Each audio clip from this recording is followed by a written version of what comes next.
Lions ক্লাবৰ দ্বাৰা ডিগবৈ পৌৰসভাৰ সাফাই কৰ্মচাৰী সম্বৰ্ধনা।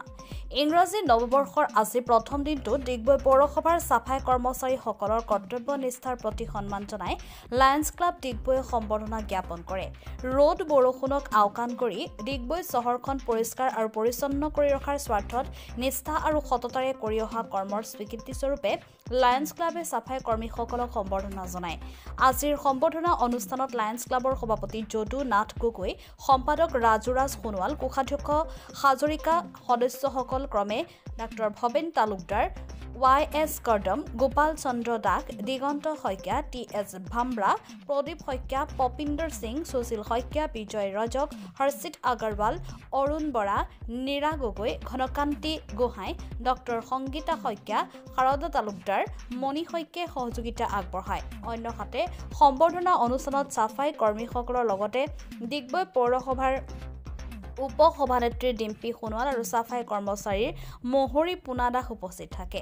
ডিগবৈ পৌৰসভাৰ সাফাই কৰ্মচাৰীসকলে সমগ্ৰ ডিগবৈবাসীৰ স্বাৰ্থত কৰ্তব্য পালন কৰি যাব পৰাকৈ সুস্বাস্থ্য আৰু দীৰ্ঘায়ু কামনা কৰে লায়ন্স ক্লাবৰ বিষয়ববীয়াসকলে। ডিগবৈৰ পৰা নিতুমণি শইকীয়াৰ ৰিপৰ্ট, পাব্লিক টিভি অসম। আজি আপোনাৰ কেনেকুৱা অনুভৱ, যিহেতু আপোনালোকৰ ডিগবৈ স্বচ্ছতাৰ ওপৰত আজি ডিগবৈ লায়ন্স ক্লাবে এনেকুৱা এটা সম্বৰ্ধনা দিছে, কেনেকুৱা আপোনালোকৰ ফিলিংছ? পোনপ্ৰথমে মই Digboi Lions club of Digboi মই অশেষ ধন্যবাদ জনাইছোঁ, কাৰণ তেওঁলোকে ইমান এটা ধুনীয়া আজি সম্বৰ্ধনা অনুষ্ঠান ৰাখিলে। আগন্তুকো এনেকুৱা এটা সম্বৰ্ধনা অনুষ্ঠান তেওঁলোকে কৰি যাব বুলি মই আশা কৰিছোঁ। আৰু 1998 চনতে গঠন হোৱা এই লায়ন্স ক্লাব অফ ডিগবৈ যোনসকল কাৰ্যকৰ্তা আৰু সভাপতিকে মই অশেষ ধন্যবাদ জনাই মোৰ এই আজি যিসকল মোৰ ডিগবৈ পৌৰসভা, মোৰ শ্ৰমিকসকলক, চাফাই কৰ্মী, মোৰ দাদাসকলক যি সম্বৰ্ধনা দিলে, সেয়ে মই লায়ন্স ক্লাব অফ ডিগবৈ অশেষ ধন্যবাদ জনাইছোঁ। আৰু লগতে মই লায়ন্স ক্লাবৰ সমূহ কৰ্মকৰ্তা, সভাপতি, লগতে বিষয়ববীয়াসকলক নৱবৰ্ষৰ শুভেচ্ছা আৰু আগন্তুক ভোগালী বিহুৰ শুভেচ্ছা জনালোঁ। মই ইংৰাজী নৱবৰ্ষ 2024 বাবে সকলোকে আন্তৰিক শুভেচ্ছা আৰু অভিনন্দন জনাইছোঁ।